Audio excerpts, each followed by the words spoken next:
पर प्रदेश अध्यक्ष चुनाव केंद्रीय चुनाव अधिकारी केंद्रीय मंत्री आदरणीय पीयूष गोयल जी को या करके हम सबको संबोधित करें। बोले भारत माता की, भारत माता की।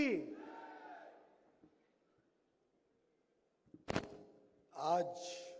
नवनिर्वाचित उत्तर प्रदेश के प्रदेश अध्यक्ष माननीय पंकज चौधरी जी, हम सबके नेता, लोकप्रिय मुख्यमंत्री, जिन्होंने उत्तर प्रदेश को उत्तम प्रदेश बनाने का काम बहुत कुशलतापूर्वक गत 8 वर्षों में आगे बढ़ाया है, माननीय योगी आदित्यनाथ जी, राष्ट्रीय चुनाव अधिकारी श्री डॉक्टर के लक्ष्मण जी, हमारे प्रदेश के चुनाव अधिकारी डॉक्टर महेंद्रनाथ पांडे जी, उप मुख्यमंत्री श्री केशव मौर्य जी, ब्रिजेश पाठक जी, केंद्र में भारतीय जनता पार्टी के राष्ट्रीय महामंत्री माननीय राधा मोहन दास अग्रवाल जी, अरुण सिंह जी, उत्तर प्रदेश के पूर्व अध्यक्ष जिन्होंने लगभग 3.5 वर्ष कमान संभाली, हम सबका नेतृत्व किया, पार्टी को आगे बढ़ाया, पूरा मेंबरशिप ड्राइव 2.5 करोड़ से अधिक मेंबरशिप ड्राइव किया, पूरे प्रदेश में चुनाव प्रक्रिया अच्छे तरीके से चलाई। ऐसे भाई भूपेंद्र चौधरी जी, माननीय धर्मपाल जी, प्रदेश के संगठन महामंत्री, मंच पर आसीन और मंच के नीचे बैठे सभी महानुभाव, देवियों और सज्जनों, लखनऊ आकर के अलग ही स्वाद रहता है। पहले आया करते थे तब माननीय अटल बिहारी वाजपेयी जी को देखते थे, यहाँ का प्रतिनिधित्व करते हुए। ये तो उनकी कर्मभूमि है।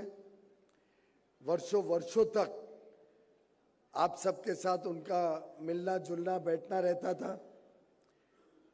मुझे तो लगता है शायद आप में से कई घर ऐसे होंगे जहां अटल जी का आना जाना रहता होगा, भोजन होता होगा, आपने उनकी कविताएं भी सुनी है। लखनऊ सिर्फ एक शहर नहीं है, ये तो विचारों की, संस्कृति की, संवाद की परंपरा लेकर एक अलग विशिष्ट प्रदेश की राजधानी है, जिसे मुझे लगता है कि पूरा देश लखनऊ की तरफ देखता है। शायद कोई सरकार केंद्र में बनती है तो उसका सबसे सर्व प्रमुख अगर किसी का योगदान रहता है तो उत्तर प्रदेश का रहता है। ऐसे विचारशील शहर और मंच पर आप सबके साथ संवाद कर बहुत ही अच्छा लग रहा है, बहुत प्रसन्नता हो रही है। मुझे याद है 2014 के पहले देश की क्या हालत थी। रोज कोई ना कोई भ्रष्टाचार की खबर आती थी, कोई ना कोई बड़ा घोटाला। कानून व्यवस्था भी उत्तर प्रदेश में विशेष करके बहुत ही बुरे हालत में थी। प्रधानमंत्री नरेंद्र मोदी जी को आपने उत्तर प्रदेश से तो सांसद बनाया ही, पर साथ ही साथ इतनी भारी संख्या में सांसद भेजकर भारतीय जनता पार्टी और एनडीए को पूर्ण बहुमत की सरकार देकर 2014 से जो नया विकास का क्रम भारत में शुरू हुआ, उस सब के साक्षी भी आप हैं, उस सब के सूत्रधार भी आप सब हैं, और उसके लिए मैं आप सबको तहे दिल से बधाई देना चाहता हूं। अब कल्पना करिए 2014 से 2025 तक का जो सफर रहा, मोदी जी के नेतृत्व में पूरे देश की सोच बदली, पूरे देश के काम करने का ढंग बदला, सोच बदली और अंतर्राष्ट्रीय पटल पर देखिए तो भारत की पहचान भी बदली। आज हम भारत का पासपोर्ट लेके दुनिया में किधर भी जाएं, जो इज्जत, जो सम्मान एक भारतीय के नाते हमें मिलती है, वो 2014 के पहले कभी नहीं मिली। और प्रधानमंत्री मोदी जी ने जिस प्रकार से सुशासन को अपना केंद्र बिंदु बनाया, प्रगतिशील देश, विकास से जोड़ा, अंत्योदय को घर घर तक पहुंचाया, अंत्योदय की कल्पना, उसकी भावना सही माने में हर घर तक लोगों के जीवन के बदलाव करने का जो क्रम 2014 के बाद बदला, वो पूरे देश और दुनिया के सामने एक मिसाल है। हर घर तक बिजली पहुंचे, हर घर तक मुफ्त में गैस का कनेक्शन पहुंचे, नल से जल उपलब्ध हो, 4 करोड़ से अधिक गरीबों को, गरीब परिवारों को, यानी एक प्रकार से 20 करोड़ गरीबों को एक मुफ्त में अच्छा घर मिले, 80 करोड़ से अधिक लोगों को मुफ्त में अनाज मिले और कोविड के दिनों में तो 2 गुना अनाज 28 महीने तक सबको पहुंचा। कोविड में 250 करोड़ मुफ्त में वैक्सीन दी गई, जिसने देश को सुरक्षित रखा। आज 70 करोड़ भारतवासियों को मुफ्त में आयुष्मान भारत के तहत स्वास्थ्य सेवाएं मिलती हैं। एक प्रकार से रोटी, कपड़ा, मकान, स्वास्थ्य, शिक्षा, बिजली, सड़क, पानी, हर सामान्य मानवी की जो जरूरत है उसको पूरा करने का काम प्रधानमंत्री नरेंद्र मोदी जी ने गत 11 वर्षों में 25 करोड़ गरीबों को गरीबी से निकालकर एक दुनिया भर में रिकॉर्ड बनाया। इतने कम समय में जो देश की अर्थव्यवस्था आज विश्व की सबसे तेज गति से बढ़ने वाली अर्थव्यवस्था बनी, जो तेजी से देश अग्रसर है, अगले 2-2.5 साल में विश्व की तीसरी सबसे बड़ी अर्थव्यवस्था बनने जा रहा है। मैं समझता हूं हम सबके लिए गर्व की बात है कि प्रधानमंत्री नरेंद्र मोदी जी के नेतृत्व में देश में एक जन आंदोलन बन गया है जो विकास को तेजी से आगे बढ़ा रहा है। और मुझे अभी भी याद है 15 अगस्त को माननीय प्रधानमंत्री जी ने जो अपने लाल किले से भाषण में कहा, मैं आपके लिए जीता हूं, आप मेरा परिवार हैं, आपके सपनों को पूरा करने के लिए मैं तपा हूं। और पूरा जीवन 50 वर्ष बेदाग उन्होंने देश को समर्पित किया है, समाज को समर्पित किया है। आज 24 वर्षों से, पहले गुजरात के मुख्यमंत्री के नाते, अब केंद्र में देश के प्रधानमंत्री के नाते, जिस प्रकार से उन्होंने देश को आगे बढ़ाया, हम सबको संगठित किया, विश्व की सबसे बड़ी पार्टी भारतीय जनता पार्टी को बनाया, लोकप्रियता की पराकाष्ठा के रूप में आज विश्व में प्रधानमंत्री मोदी जी उभरे हैं। ये हम सबको गौरवान्वित भी करता है, जिस प्रकार से उन्होंने हर वर्ग, गरीब हो, किसान हो, महिला हो, युवा हो, हर एक को सशक्त किया। जिस प्रकार से आत्मनिर्भर भारत और स्वदेशी की कल्पना विकसित भारत के मुख्य स्तंभ बनकर आज देश को आगे बढ़ा रहे हैं। मैं समझता हूं देश का उज्जवल भविष्य ये डबल इंजन की सरकार प्रधानमंत्री नरेंद्र मोदी जी और यशस्वी मुख्यमंत्री योगी आदित्यनाथ जी के हाथ में बहुत ही अच्छी तरीके से उत्तर प्रदेश को भी आगे बढ़ा रही है। उत्तर प्रदेश को गत 8 वर्षों में जिस प्रकार से योगी आदित्यनाथ जी के नेतृत्व में भू माफिया, सैंड माफिया और लिकर माफिया से मुक्ति दिलाकर प्रदेश को जो अच्छी कानून व्यवस्था के साथ जोड़कर योगी आदित्यनाथ जी ने आज भारत की दूसरी सबसे बड़ी अर्थव्यवस्था बना दिया है, जिस प्रकार से $1 ट्रिलियन इकोनॉमी की तरफ राज्य आगे बढ़ रहा है, अग्रसर है, मैं समझता हूं ये दोनों नेताओं ने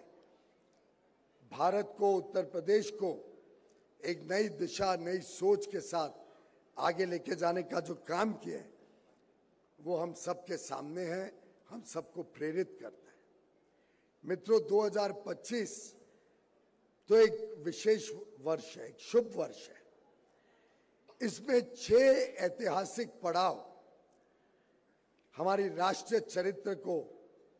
दर्शाते हैं। 350 वर्ष शहीद गुरु तेग बहादुर जी की शहीदी के पूर्व के रूप में हम मना रहे हैं। उनकी गाथाएं, उनकी वीरता, उनका दिखाया हुआ मार्ग हम सबको लगातार राष्ट्रभक्ति और राष्ट्र प्रेम के साथ जोड़ता है। ये वर्ष 150वीं जन्म जयंती, भगवान बिरसा मुंडा के 150वीं जन्म जयंती के रूप में भी हम मना रहे हैं। लौह पुरुष सरदार वल्लभ भाई पटेल की भी 150वीं जन्म जयंती इस वर्ष है। पूर्व प्रधानमंत्री भारत रत्न पूज्य अटल बिहारी वाजपेयी जी की भी जन्म शताब्दी वर्ष हम इस वर्ष मना रहे हैं। और ये उत्तर प्रदेश के लिए तो विशेष गर्व की बात है कि पूर्व प्रधानमंत्री अटल बिहारी वाजपेयी जी ने पूरा जीवन उत्तर प्रदेश की सेवा, देश की सेवा में खप दिया। और 25 तारीख को, 25 दिसंबर को उनके जन्म शताब्दी वर्ष का बहुत बड़ा कार्यक्रम उत्तर प्रदेश माननीय योगी आदित्यनाथ जी के नेतृत्व में आप सब मनाने जा रहे हैं अटल जी की जन्म शताब्दी के अवसर पर। और इसी वर्ष हाल में ही 25 नवंबर को प्रधानमंत्री नरेंद्र मोदी जी ने श्री राम जन्मभूमि मंदिर पर ध्वजारोपण कर हम सबको वर्षों वर्षों की जो तमन्ना थी, राम मंदिर, एक भव्य राम मंदिर उनके जन्म स्थल पर बने, उसका कार्य पूरा करने का जो कार्य किया है उसके लिए हम सब आज गौरवान्वित भी महसूस करते हैं, अपने आप को धन्य महसूस करते हैं कि मुझे विश्वास है यहाँ बैठे हुए सभी लोग अधिकांश राम जन्मभूमि आंदोलन के साथ भी जुड़े होंगे, कार सेवक भी बने होंगे। हमारे में से कईयों ने लाठियां भी खाई, खून भी बहा, लेकिन राम जन्मभूमि के लिए हम सब प्रतिबद्ध रहे।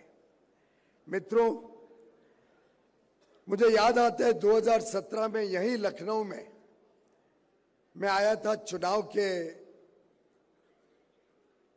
दौरान अपनी चुनावी यात्रा शुरू करने के लिए। जब सुबह कार्यालय पहुंचा और पहले सोचा था प्रेस कॉन्फ्रेंस करेंगे और फिर कई सारे कार्यक्रम लगे हुए थे अलग अलग शहरों में। और 2017 की आप स्थिति, कानूनी स्थिति तो सब याद रखते ही हैं और याद करते ही हैं। क्या हालत थी 2017 में जब समाजवादी पार्टी उत्तर प्रदेश की सरकार चला रही। उसी दिन, जिस दिन मैं आया था, सुबह के समय जानकारी मिली कि बड़े बाजार में एक व्यापारी श्रवण साहू का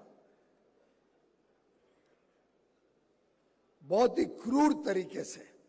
हत्या की गई थी। बहुत ही दुख हुआ सुनकर, लेकिन जब मेरे प्रेस कॉन्फ्रेंस शुरू होने ही वाली थी, तब कार्यकर्ताओं ने बताया कि मात्र श्रवण साहू नहीं, पर और 2 हत्याएं उसी दिन, उसके पिछली रात, पिछली शाम को अलग अलग शहरों में हुई थी और एक पूरी अराजकता का माहौल उत्तर प्रदेश में चल रहा था। लोग परेशान थे, निवेश नहीं आ रहा था,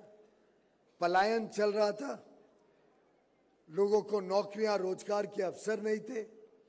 माफिया राज पूरे प्रदेश में हावी था सबके ऊपर। और ऐसी परिस्थितियों में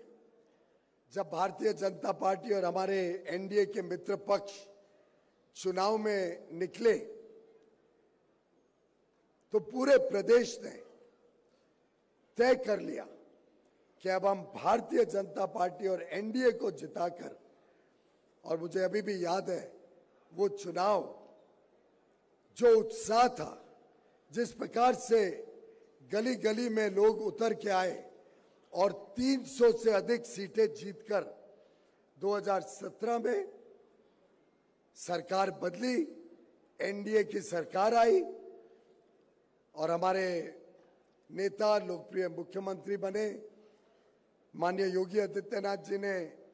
प्रदेश की कमान संभाली। मेरा तो एक सौभाग्य भी है, योगी जी को याद होगा कि वो क्षण जब माननीय उस समय के भारतीय जनता पार्टी के राष्ट्रीय अध्यक्ष माननीय अमित शाह जी ने सूचना दी माननीय योगी आदित्यनाथ जी को कि आपको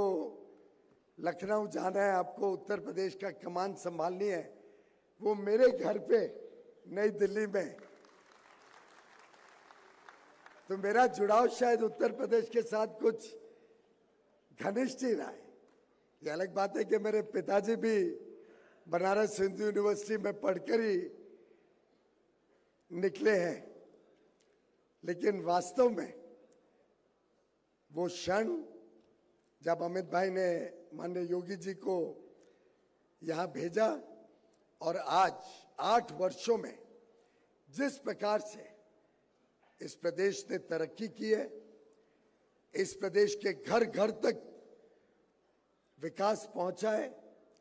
जिस प्रकार से भारतीय जनता पार्टी के कार्यकर्ताओं ने दिन रात मेहनत करके लोगों का दिल जीता है, जिस प्रकार से एक अच्छी सरकार, एक ईमानदार सरकार कर्मठ कार्यकर्ताओं के बल पर प्रदेश के कोने कोने तक, आज बुंदेलखंड जैसी जगह में डिफेंस कॉरिडोर बनना हम सबके लिए कितना बड़ा सौभाग्य की बात है। और 2 डिफेंस कॉरिडोर, एक बुंदेलखंड में, एक लखनऊ में। जिस प्रकार से 40 लाख करोड़ के निवेश के लिए 2023 में जब उत्तर प्रदेश इन्वेस्टर समिट हुआ, मैं भी आया था, तो उमड़ उमड़ के जो निवेशक, जो उद्योगपति उत्तर प्रदेश की तरफ देख रहे थे और अधिकांश प्रोजेक्ट वास्तव में धरातल पर उतरने लगे, आधे के करीब तो लगने शुरू हो गए। मैं समझता हूं शायद ही कोई प्रदेश होगा जिसने मात्र 8 वर्षों में इतना बड़ा बदलाव, चाहे वो कानून व्यवस्था हो, चाहे वो निवेशक के प्रति एक अच्छी भावना से उनको यहाँ पे बुलाने का काम हो, चाहे उद्योग के लिए वो वातावरण बनाना जिनमें उनको काम करना अच्छा लगे। और मैं आपको बता सकता हूं, आज सुबह की घटना, कल मेरी माननीय मुख्यमंत्री जी से बात हो रही थी, उन्होंने कहा कि उत्तर प्रदेश में हमें बड़े रूप में ग्लोबल कैपेबिलिटी सेंटर्स, यानी विश्व की बड़ी बड़ी कंपनियां यहाँ पे आके अपना सेंटर बनाए, यहाँ पे उत्तर प्रदेश के अपने काबिल युवा युवतियों के को नौकरियों के रोजगार के अवसर मिले। बड़े पैमाने पे विश्व की कंपनियां उत्तर प्रदेश में आई, ऐसी माननीय योगी जी की कल्पना है। और इनके काम करने का ढंग, ये तो कल रात को बात हुई थी, मुझे लगा था शायद हफ्ते 10 दिन 15 दिन में कोई आएगा बात करने। आज सुबह ही राज्य सरकार का मंडल मेरे पास आ गया और बताया बताओ आगे क्या करना है। मैंने मित्रों 2 फोन किए, एक दिल्ली और एक पूना, जरा टटोलने के लिए कि कितना इंटरेस्ट होगा। आप आश्चर्यचकित होंगे, सिर्फ 2 फोन, और 2 फोन से मुझे एहसास हुआ, जो रिस्पांस मिला, जो सामने से उत्साह दिखा, कि अपार संभावनाएं हैं अगर हम यहां पे ग्लोबल कैपेबिलिटी सेंटर्स लाने का काम शुरू। जो उत्साह उन्होंने दिखाया, उन्होंने कहा कि आप बताओ 150, 200, 400 कितनी बड़ी कंपनियों को यहां आमंत्रित करना है। आज उत्तर प्रदेश में वो वातावरण बना है, प्रधानमंत्री मोदी जी के नेतृत्व में, मुख्यमंत्री योगी जी के नेतृत्व में आज ऐसा वातावरण बना है कि उद्योग जगत, निवेश करने वाले लोग अपने आप को सुरक्षित भी महसूस करते हैं। यहाँ टैलेंट है, कौशल है, हमारे युवा युवतियों का हुनर है, और बड़े पैमाने पे अवसर, रोजगार के अवसर हो, स्वयं रोजगार के अवसर हो, व्यापार के अवसर हो, यहाँ आज निर्मित हो रहे हैं। मुझे पूरा विश्वास है कि आगे आने वाले दिनों में इसी प्रकार से माननीय प्रधानमंत्री नरेंद्र मोदी जी के नेतृत्व में, माननीय मुख्यमंत्री जी के नेतृत्व में ये प्रदेश आगे बढ़ता रहेगा। आज